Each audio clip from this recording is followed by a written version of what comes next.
We are joined on the line by Doug Badger. He's a visiting fellow in domestic policy studies at the Heritage Foundation. He covers everything from the Department of Health and Human Services to the Social Security Administration, and also he covers in-depth COVID response. Doug, thanks so much for joining the show. Thank you, Ben. So Democrats across the aisle, like all over the country, they've been declaring it's time for renewed lockdowns. We saw that New York City shut down its schools for no apparent reason other than teachers' unions yelled at them, and so they do the bidding of the teachers' unions. In California, we now have mask mandates that range all the way down to 2 years old, and you're forced to wear masks anytime you're in contact with somebody outside your household. How effective are these measures likely to be? Well, unfortunately, COVID-19 cases are spiking in every country that relies predominantly on mask wearing and lockdowns to combat its spread. Take Italy, for example. They imposed lockdowns sooner, left them in place longer, enforced them more stringently than most other countries. And over the summer, they were held up as a model for the U.S. They also have a national mask mandate enforced by the military police and backed by €1,000 fines. But their new cases, 7-day average of new cases as of November 15th, was 23% higher on a population basis than the U.S. So nothing wrong with mask wearing, and imposing lockdowns on a localized episodic basis can help address strains on hospital capacity. But if you rely on mask wearing and lockdowns as primary interventions, it just hasn't worked out anywhere it's been tried. We're speaking Doug Badger of the Heritage Foundation. Doug, one of the things that's so wild is New York shutting down its public schools when apparently the infection rate in New York public schools, the positivity testing rate over the last week was 0.23%. The cutoff point for shutting down schools broadly was 3%, but the idea of using a broad societal rate in order to determine to shut down one of the least risky areas in a society is completely insane. They still have bars and restaurants that are open until 10 p.m.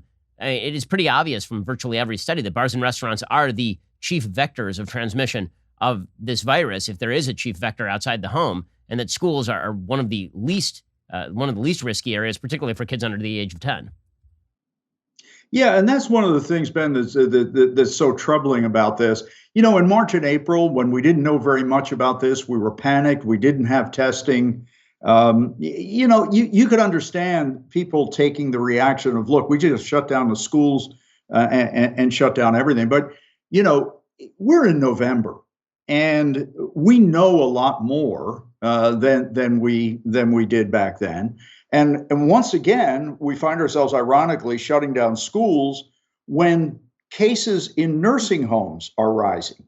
We know that this is predominantly a serious illness for the elderly, and particularly those in nursing homes. Nearly half the deaths have been among nursing home residents. We should be focusing resources there, figuring out what's going wrong and try to address that. But I guess it's easy to close down a school.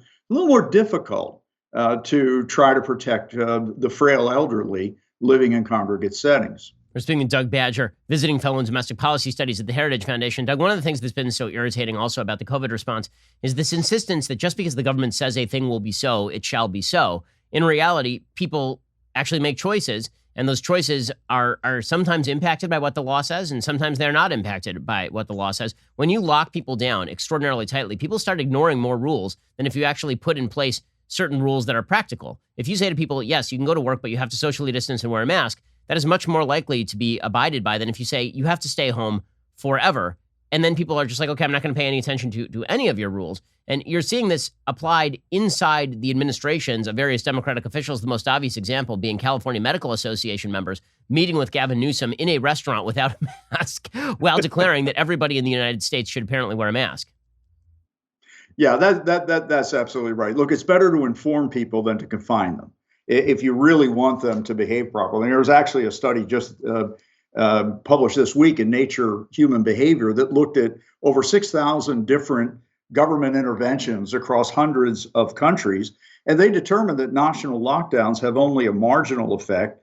And in fact, informing people of their risk and advising them of behaviors that can help reduce that risk has pretty much the same effect on behavior. The government intervention has at best a marginal impact. So when we look at the possibility of how to handle this in the future, obviously we're sort of buying time until a vaccine is widely available. what sort of measures should we be taking at this point, aside from sort of localized lockdowns? You've talked about the possibility of rapid COVID-19 self-testing, which obviously would be very, very useful. It would allow you to actually open up places, presumably without masks, if everybody therein has been able to take these very fast-acting tests. Yeah, that's absolutely right. And look, we had a nice action by the FDA. I've been very critical of that agency, but 2 days ago, they actually approved a test that you can do at home and get the results at home without having to wait for laboratory analysis. Now, the problem is it costs $50, and they're requiring that you get a doctor's prescription for it, which just adds a step when what we need is information on a fast basis. There are all sorts of tests pending before the FDA that would be helpful for broad nationwide screening. They're not accurate enough to make a medical diagnosis, but we could be testing 10 to 20 million people a day. Right now, if we screen at all, we use what? A digital thermometer, which clearly misses asymptomatic and pre-symptomatic cases 100% of the time. These would give us a much better idea as to whether we may be infected. You follow it up with a test that could confirm or rule out the diagnosis.